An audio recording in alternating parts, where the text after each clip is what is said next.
After Manila, how did you feel the reception was over there for the fight card in Manila and basically your reception over there? Being in Manila was awesome. I mean, the fans over there they're pretty crazy, I'm not gonna lie. And being in Japan, that was awesome too. Everybody over there was very well educated in the sport. It's just night and day when it comes to American fans, to Japanese fans, to even the Philippines fans. The fight card over there was amazing. They sold out. Which is awesome, especially coming from a third world country. You know, they're saying like the minimum wage there's like $10 US dollars a day. So that speaks a lot to what people wanted to spend their money on for that fight. When you say night and day difference in the fan base, how so? What are some of the differences? Oh man, I was over there in Japan. They're like, "Oh, Demetrious Johnson-san, your fight against Hyoji was amazing. Like you know, outworked him the whole entire fight. Then the very last second, you finished him. Oh my God, that was spectacular technician." Tourists in the States are like, "Dude, what fucking took so forever? Like, I had, you know, movies to catch and you took forever." So huge difference to where, you know, it was awesome to hear somebody over there who's well educated to understand, you know, every aspect of mixed martial arts, to, you know, the stand up, how you took him out of his game and his element, that nobody has not been able to do that. And then when you got him out of that element, you kept him there as he got back up. You put him there. What's up, Dave Schaller? That's my boss. I kept putting him there, then eventually I was able to finish him, and everybody was just very in awe about that. And did you say you and Horiguchi actually bonded a little bit after the fight? Yeah, I mean, that's one of the things I love about this sport is that even before me and him were going to fight, we had a respect for each other. You know, we're in Montreal doing the press, and we were laughing at each other because we're outside, you know, facing off in front of the whole entire city, and it's freezing out there. And then we fought, and then after that, went to his gym, and he was cool with it, and as long as he was cool with it, I was going to be cool with it. And, you know, I saw him when we first met. He was walking. I was like, damn, homeboy, look like he been in the sun. He getting tan. And then I was like, well, you got dark. What happened? He goes, I've been fishing. And for me, it was good because a lot of people, they put so much emotion, all their eggs in this basket become a world championship. To when I jumped in this sport, I had no goals to be a world champion. I just did it because it was fun and I was working a full-time job. But for him to be, for me to be able to see him that he's moved on with his life, he's been going fishing, and you know, he was like, yeah, you know, I lost, but it's part of the sport. I've lost before, and I'm gonna come back from it. And then we were going back and forth. He goes, you know, I want to be able to fight you again. And I was like, yeah, you know, dude, if I can hang on to the belt as long, you know, you can challenge for it. He goes, thank you, in English, not even Japanese. So it was good to go out there and visit him, and you know, meet him. It was good. And how did that fight rank in terms of all your defenses, in terms of the difficulty of retaining the title?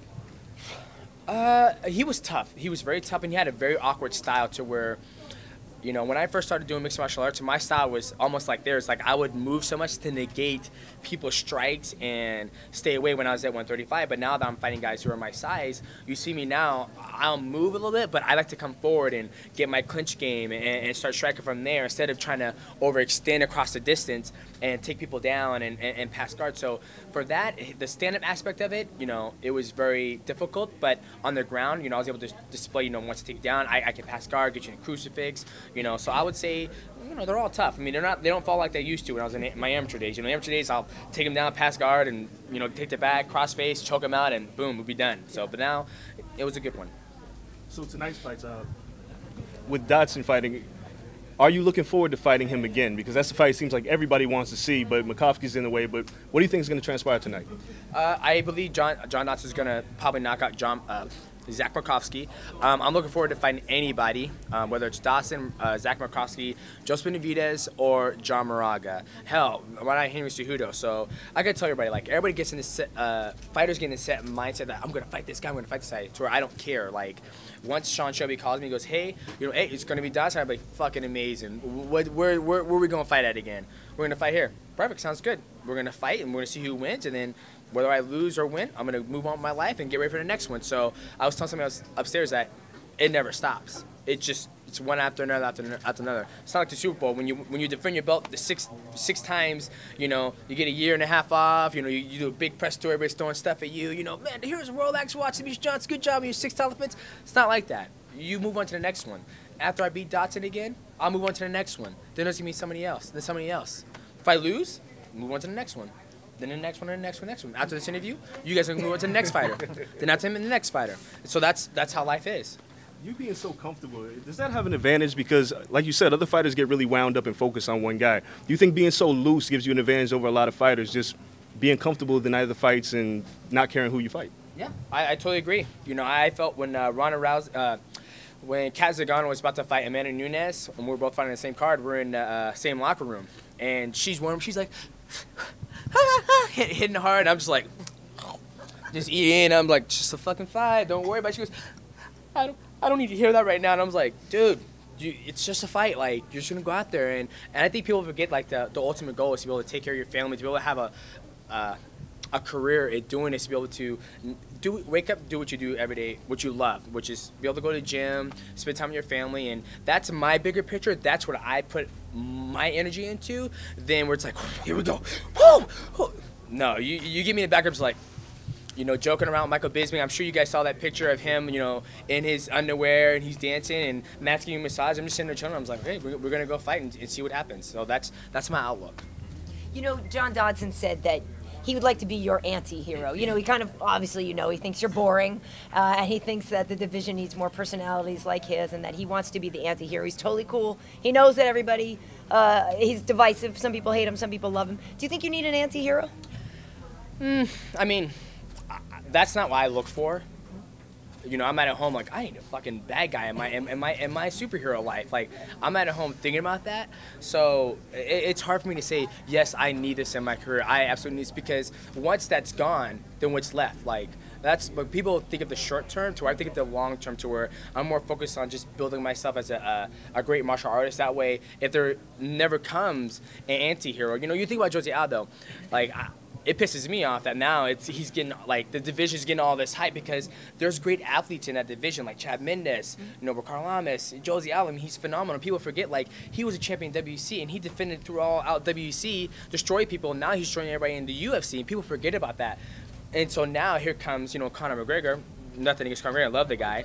But now here comes Conor McGregor, where I was like, oh, this is the resurgence of Jose Aldo's career. And I was like, his career never needed resurgence. His career is amazing, like, and that's where, like, I have, you know, I guess you say a gray cloud area about that, where everybody's like, you need DEMETRIOUS, you need this in your life.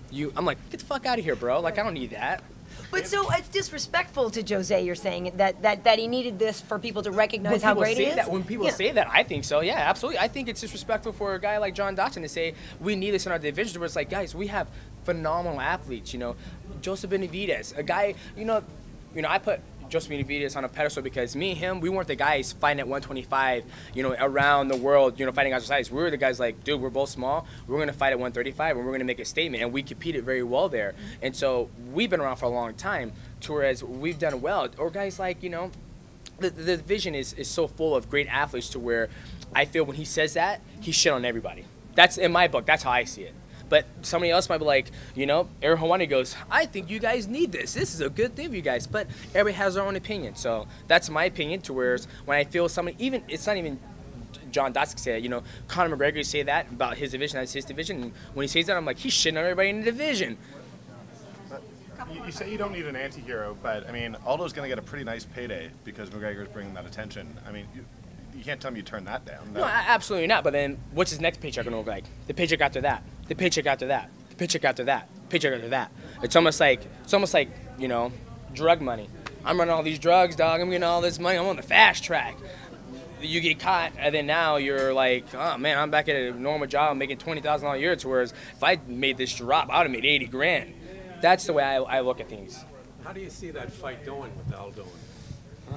It's going to be tough because Aldo, I believe when he fights, like when he fought Chad Mendes the first time, even the second time, Chad was doing well. He was coming forward, mixing it up. But then Aldo gets in this state where he does this, and then he'll throw his low kick. I think he mesmerizes people when he does that, to where Conor McGregor, I don't think he's going to be able to do that, because Conor McGregor he's longer, he comes forward, he's a southpaw, so he says he's going to check that inside, you know, the inside kick, and he gets people to overextend. He will pop, step back, angle, left hand, right cross, and he throws knees. So it's going to be tough because I never seen Aldo fight someone who's going to come forward. And given it to that, Aldo, he can wrestle. I mean, you look back in the Korean Zombie fight, like he did some great wrestling there. To where people forget about fights. People forget about the past, you know. In America, everybody forgets about things. I don't forget about stuff.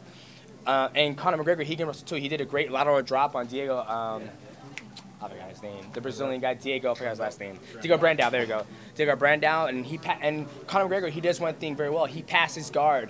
A lot of guys, they're content with taking people down and start throwing punches. It's like, dude, pass guard, and he does that very well. That's why he tore his ACL against Max Holloway. But he does that too if you can do that to a guy like Jose Aldo and make him work. Even Mark Hominick, he posture up and started punching. Dude, posture up, pass guard, settle in your position. Then you can do crucifix. You can start doing your submission game if you have it. So there's a lot of things that a lot of fighters are missing the key point, but we'll see.